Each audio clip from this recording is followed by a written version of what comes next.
Now, there at the ad hoc committee, there's this DAMP. She goes by the surname Brittenbach. Woo! That girl came down hard on Vusmuzi Matlala. Girl came down hard, especially towards the end when she was about to exit, when she had the last 5 minutes. She didn't use those 5 minutes. She basically just closed off, but she closed off very, very hard. But besides that, let's go to, there are a couple of things. In fact, there's one thing in particular that I want us to discuss. But before we go into that, I want you to listen to this video. Don't listen to the video and go away. Listen to the video and come back. I want us to talk about it. I will say he's returning a favor. It's returning a favor? Yes, I will say that. So you were returning the favor? Yes, according to him, yes. I see. And you don't think that's corrupt? No. So you don't think that Mr. Cele interfering, using his position in the police to interfere with police processes, make them go away, and then when he does that, you pay him $500,000. That's not corruption. Yeah, from his side, I will say it's corruption. But not from yours? No. You know that there are two parties involved in corruption. There's a corruptor and a corruptee. Yes, I agree. Okay, well, I'm telling you, in my view, in this situation, you're the corruptor. Okay. Now, as we discuss this, guys, I want us to be as real as possible. Remember, we live in South Africa. This is South Africa. It's not some state in some other continent, in some other. We are talking about South Africa in its current state. We don't know, maybe this is the start of a new South Africa or new changes, policies and whatever in South Africa, but now we are speaking about South Africa in its current state. So, as far as I understand, please do correct me at any point where you find that I'm misunderstanding the story or whatever. So, as far as Vusmuzi Cat's story, the way it clicks in my mind. So Vusi was experiencing harassment, right, from the police. The police had come to his place, they had raided his place, and they had confiscated some items, whether cell phones, laptops, and firearms, and whatever. The police came through for the second time. Not only did they harass him, but also, I think there is an incident where he said his wife and himself were also kind of beaten up, if I'm not mistaken. All right, whatever. But anyways, harassment. So Vusmuzi Matlala is being harassed by police officers, right? They come to his place, they confiscate his things. They're just basically making his life a little bit difficult, right? Vusmuzi Matlala then gets a call that, listen, I've been seeing all these things that you're going through, and I know someone who can assist you with your current problems, right? Come down to Durban and let meet this guy and have a conversation with him and see what he can do for you.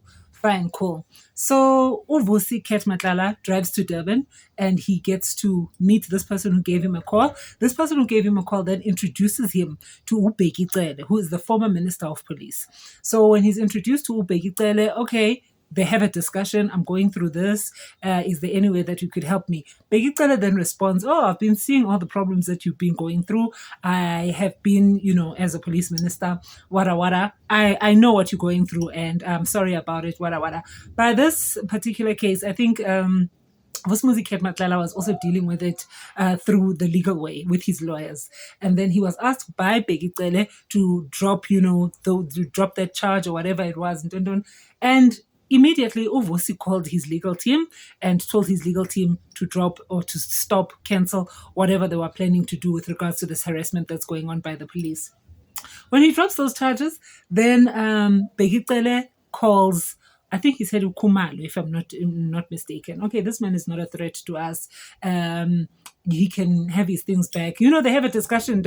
After that discussion, Bheki Cele turns to Vusi Matlala and is like, okay, everything is sorted out. You can go and collect your weapons, go and collect whatever was confiscated from you in Pretoria. Like everything is sorted out kind of vibes, ne? All right. I guess from then, they've now exchanged contacts. They're now getting comfortable with each other. You know what? You did me a favor and, that type of thing. So then as time goes by, they meet again, right? And at this second meeting, Bheki Cele then goes to to Vusiket Matlala, you know what, I've been doing you favors, and obviously within the time that they haven't met, you never know, maybe they were making calls, whatever. But I'm just explaining this the way that I understand it. So they meet again, and then Bheki Cele goes, you know what, I've been doing you favors, but you're not thanking me for those favors. Now, guys, we are in South Africa. That's why I had said this from the beginning. This is South Africa. This is not when someone tells you that, you know, I've been doing you favors and there's no thank you from you. We know what that means. We know what that means. That doesn't mean give me a hug or it means money, especially in the business sense, especially in the world of doing each other favors. If I want to thank you, it means I need money. You need to pay me. All right, coolio. So what Vusmuzi says is the very next day he made a payment to Bheki Cele. I think he made a payment of 300,000 the very next day. Yabo? And I think after some time, then he made another payment of 200,000. Yabo?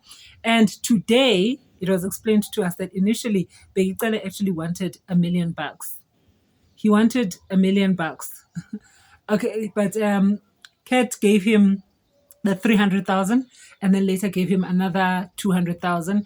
And then when he was going to meet him again in Durban, when Kat was going to meet Bheki Cele again in Durban, Bheki was expecting another 300,000. But then on his way, Vusi thought about it and was like, you know what, this expectation is not going to end. This is just going to continue. And that is when Kat Matlala was like, no, I'm not sending this guy any more money. Okay, fine. Let's go back. Let's rewind. Now I've taken you through what my understanding of the story and my understanding of what's going on. All right, cool. Now I'm listening to this DA in Democratic Alliance MP, right? Breitenbach, and she's questioning Uvusi about his corruption. Obviously, rightfully so. It's Vusi that's in front of her. It's not Bheki Cele. So he's not going to reprimand Uvusi for Bheki Cele's doings. Obviously, she has to reprimand Uvusi for his doings and his contribution to all this, right? But a minister of police comes to you, right? And says that in your police-related problem that you're going through, because this guy was being harassed by police, right? Bheki Cele is the minister of police. As this guy is continuously, because if it's twice, believe me, it's continuous, being harassed by police, then the police minister that you've met has now sorted this out for you. And now the harassments have stopped. You've managed to go and collect your, on his command. So many of your problems are solved, if I may say. And now he's telling you have to thank him. What was Vusi supposed to do? Was he supposed to go and open a case of corruption against Bheki Cele? I mean, rightfully, because I understand Breitenberg's mentality in another country, in another world, in another South Africa, a cleaner South Africa, a South Africa with better order. But in the current South Africa that we're in, and you are saying that, are you aware that what you did is corruption? Yes, what he did is corruption. But in South Africa, are you aware, had Vusmuzi not given in to Bheki Cele's demand or request, what would have happened to Kat Matlala? In the business world, in the policing, what do you think? I mean, in my personal view, what Engelbrecht said is right. Her sense in questioning, it's absolutely right, but not in South Africa. I mean, at times we must be real with our current situations. These are things that businesses are facing all the time. The fact that when you get a tender in South Africa, there's someone that you have to give a portion of that tender to.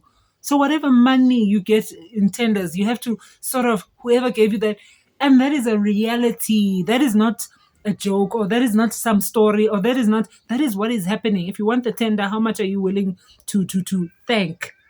Because it's always wrapped in the thank.